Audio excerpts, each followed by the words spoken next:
नमस्कार, मैं विनोद कुमार। आज हम बात करेंगे भारत में राष्ट्रवाद के विभिन्न रूप। जैसा कि हमने जाना पिछले वीडियो के माध्यम से कि राष्ट्रवाद की अवधारणा भारत के अंदर 19वीं शताब्दी में प्रारंभ होती है और मूलतः राष्ट्रीय स्तर पर इसकी सांगठनिक और संगठित शुरुआत भारतीय राष्ट्रीय कांग्रेस की स्थापना से मानी जाती है और भारतीय राष्ट्रीय कांग्रेस की स्थापना से लेकर के 15 अगस्त 1947 तक भारतीय राष्ट्रवाद मोटे तौर पर 3 चरणों से गुजरता है। प्रथम चरण को कहा जाता है उदारवादी राष्ट्रवाद, जिसका काल माना जाता है 1885 से लेकर 1905 तक। दूसरा चरण उग्रवादी राष्ट्रवाद का माना जाता है, जिसकी शुरुआत 1905 से लेकर 1920 तक मानी जाती है। और तीसरा राष्ट्रवाद जो था, जिसको एक अन्य नाम गांधीवादी युग के नाम से जाना जाता है, गांधीवादी युग 1920 से लेकर के आज़ादी स्वतंत्रता प्राप्ति तक का आंदोलन या दौर राष्ट्र गांधीवाद के नाम से जाना जाता है। आज की वीडियो में हम चर्चा करेंगे उदारवादी राष्ट्रवाद। तो विद्यार्थियों, हम शुरुआत करते हैं उदारवादी राष्ट्रवाद। तो उदारवादी राष्ट्रवाद को जानने से पहले हम जानें कि उदारवाद क्या है। उदारवाद एक विचारधारा है जो विवेक, तर्क और संयत की बात करती है। उदारवादी राष्ट्रवाद का काल जो है वो माना जाता है भारतीय राष्ट्रीय कांग्रेस की स्थापना से लेकर 1905 तक। इस काल के प्रमुख नेताओं की अगर हम बात करें तो ब्रिटिश कांग्रेस के संस्थापक, भारतीय कांग्रेस के संस्थापक ब्रिटिश अधिकारी A.U. होम, दादा भाई नौरोजी,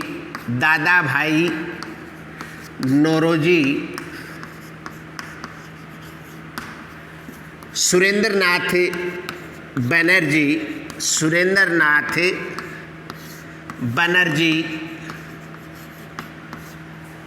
फिरोज शाह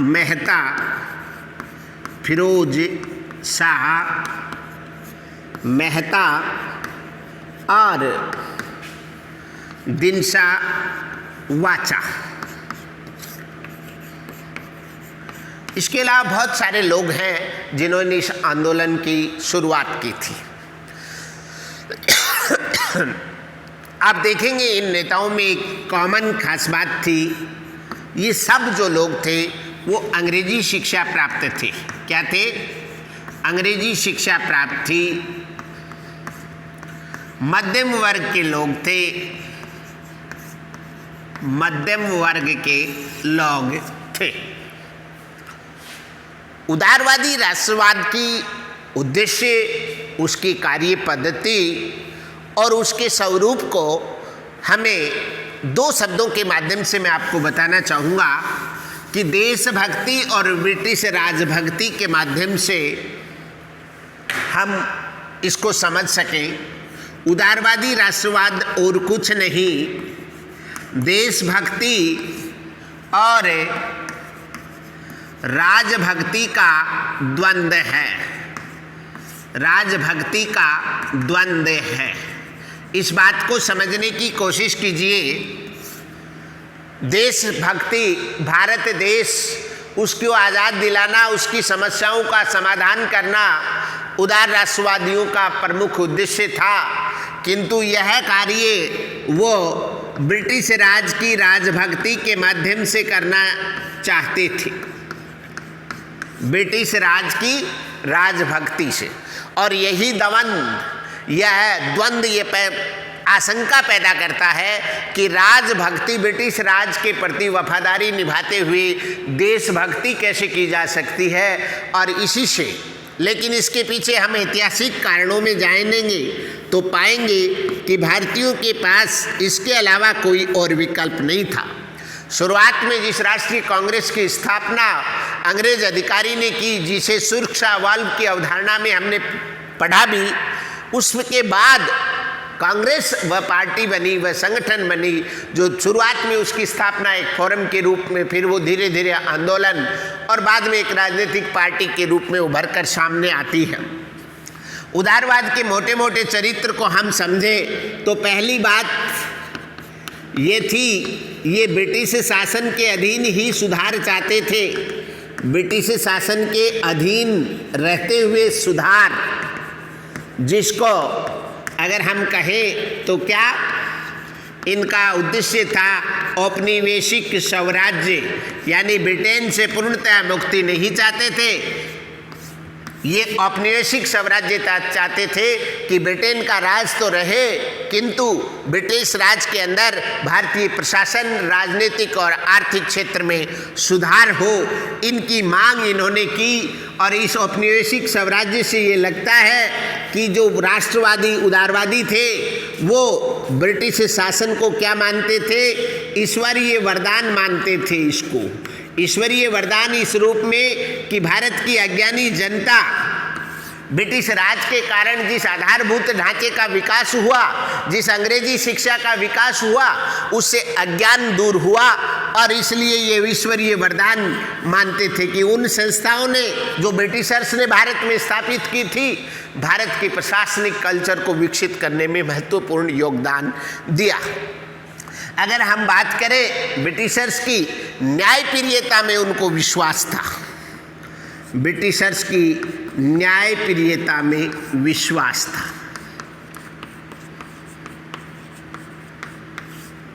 इन उदारवादियों का मानना था कि ये सारे के सारे इंग्लैंड में अंग्रेजी शिक्षा प्राप्त व्यक्ति थे और इन लोगों को ब्रिटिश मूल्य बहुत अच्छे लगते थे। इसलिए इनका ये मानना था कि ब्रिटिश न्यायप्रियता में विश्वास रखते थे। लेकिन ये सब उदारवादी अपनी देशभक्ति के रूप में भारत के अंदर सुधार चाहते थे। तो इनकी जो मांग है उनको हमें 3 स्तरों पर समझना चाहिए।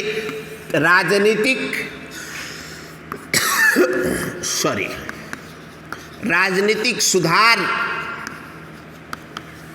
प्रशासनिक सुधार और आर्थिक सुधार।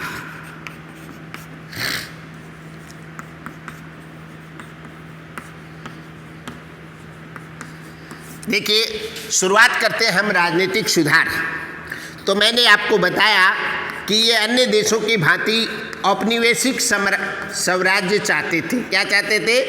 औपनिवेशिक स्वराज्य।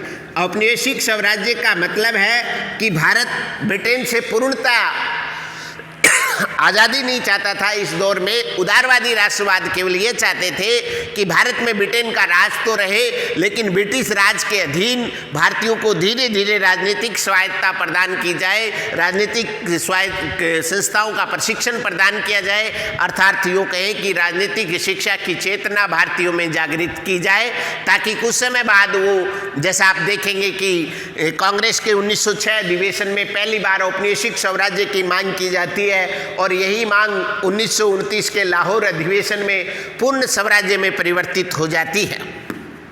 इसके अलावा जो दूसरा चाहते थे वो विधानमंडलों में सुधार चाहते थे। विधानमंडलों में सुधार, उसमें क्या सुधार चाहते थे? विधानमंडलों में सुधार ये चाहते थे कि इनको और अधिक जनप्रतिनिधिक बनाया जाए, इनकी सदस्य संख्या का बढ़ाया जाए, इनके सदस्यों में से जनप्रतिनिधि सदस्यों का सदस्य संख्या बढ़ाई जाए। इसके अलावा राजनीतिक स्तर पर वो जो सुधार चाहते थे वो क्या थे? विधायिका के अलावा और विधायिका के अंदर जो स्थानीय शासन, स्थानीय संस्थाएं जो थी उनको और अधिक स्वायत्त बनाया जाए और भारतीय नागरिकों को अधिक अधिकार प्रदान किया जाए। उदार राष्ट्रवादी राजनीतिक स्तर पर उनकी ये मांगे थी।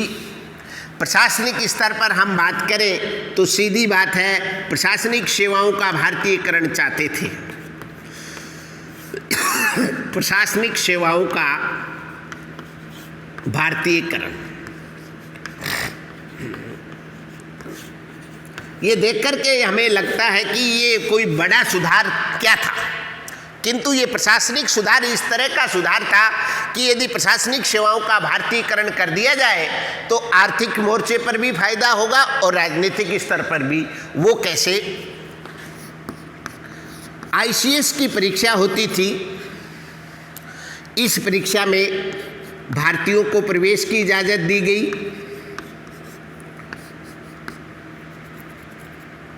उम्र 21 से घटाकर 19 वर्ष की गई। इसका विरोध हुआ, जैसा हमने पढ़ा था सिविल सेवा जनपद आंदोलन में। उच्चस्थ पदों पर भारतीयों की पहुंच थी। जैसा कि आपको पता है कि भारतीय प्रशासन के उच्चस्थ पदों में और सेना के उच्चस्थ पदों पर भारतीयों को नियुक्त नहीं किया जाता था। भारतीयकरण करने से फायदा ये होता कि एक तो भारतीय लोगों की समस्याओं को सुलझा पाते और प्रशासन के प्रति अधिक संवेदनशील होते।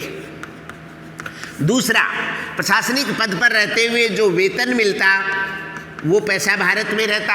अदरवाइज क्या हो रहा है, उच्चस्थ पदों पर ब्रिटिश अधिकारी विराजमान थे, पदस्थापित थे, तो उनको जो मिलती सैलरी वो भारतीय राजस्व से दी जाती थी और वो पैसा ब्रिटेन चला जाता था। तो इस प्रकार से ये जो प्रशासनिक सुधार के रूप में मांग की गई। और तीसरी जो इनकी मांग थी वो थी आर्थिक क्षेत्र में। आर्थिक क्षेत्र का मतलब है कि आर्थिक क्षेत्र में क्या गड़बड़ थी। आर्थिक क्षेत्र में आप समझ पाएंगे कि भारतीय राष्ट्रवाद का जो मूल कारक है वो आर्थिक राष्ट्रवाद माना जाता है। दादा भाई नौरोजी, सुरेंद्र नाथ बनर्जी और फिरोज शाह मेहता, ये तीनों ऐसे विचारक थे जिन्होंने बताया कि भारत किस प्रकार से अंग्रेजों के आर्थिक शोषण का शिकार हो रहा है। दादा भाई नौरोजी ने एक थ्योरी दी थी, धन निष्कासन का सिद्धांत। उस पर रोक लगाने की मांग की गई इसके माध्यम से। कैसे? देखिए, अंग्रेज जो थे वो यहाँ व्यापार करने आए थे और व्यापार के माध्यम से भारत का धन वो कहाँ ले गए? इंग्लैंड। कैसे? पहला तो सेना और प्रशासन के क्षेत्र में जो उच्च पदों पर लोग नियुक्त थे उन लोगों को दी जाने वाली सैलरी, फिर उस सैलरी से वो यहाँ व्यापार भी करते थे, प्लस भारत से निर्यात कर लगा दिए गए ताकि कोई भारतीय बाहर निर्यात ना कर सके। आयात कर घटा दिए गए। कुटीर और जो लघु उद्योग थे उन पर अनेक प्रकार के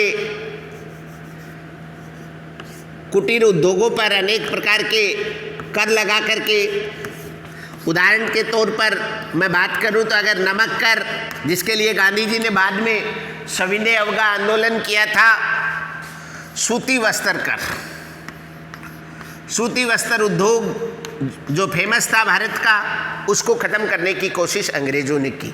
तो भारतीयों का, उदारवादी राष्ट्रवादियों का ये प्रयास था कि इनमें सुधार किया जाए और भारत का आर्थिक शोषण से रोका जाए। तो हमने पढ़ा कि किस प्रकार से उदारवादी राष्ट्रवादियों ने राजनीतिक, प्रशासनिक और आर्थिक क्षेत्र में सुधारों की मांग की। उदारवादी राष्ट्रवादी जो थे वो कर्मिक सुधार एवं संवैधानिक साधनों में विश्वास करते थे। संवैधानिक साधनों में विश्वास करते थे। उनके प्रमुख हथियार जो थे वो क्या थे? याचना, प्रार्थना पत्र, प्रतिनिधिमंडल,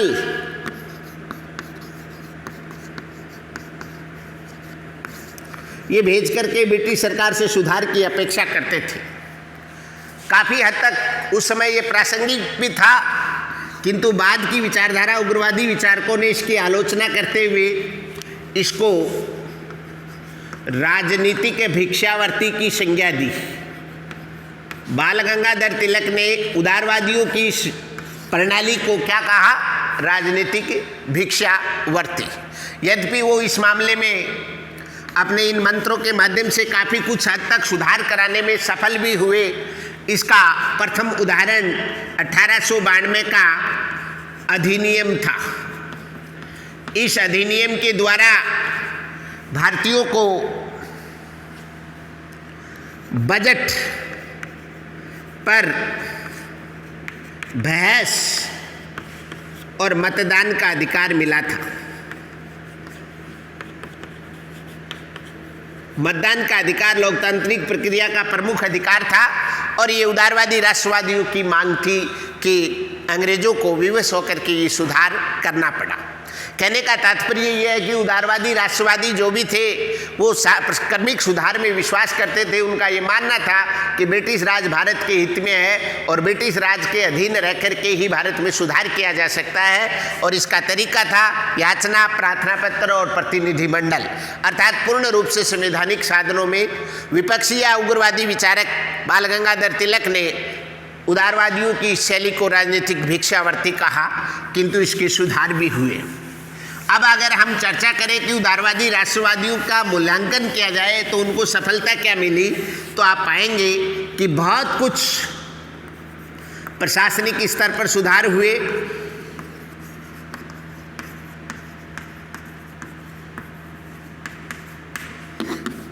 दूसरे उनकी सफलता थी क्या? भारतीयों में राष्ट्रीय चेतना का प्रसार हुआ। तीसरी उनका योगदान अगर माना जाए तो राष्ट्रवाद को बढ़ावा मिला। राष्ट्रवाद को बढ़ावा मिला। चौथा, भारतीयों को राजनीतिक शिक्षा प्रदान करने का कार्य किया। भारतीयों को राजनीतिक शिक्षा प्रदान करने का कार्य किया। राजनीतिक शिक्षा प्रदान करने का कार्य।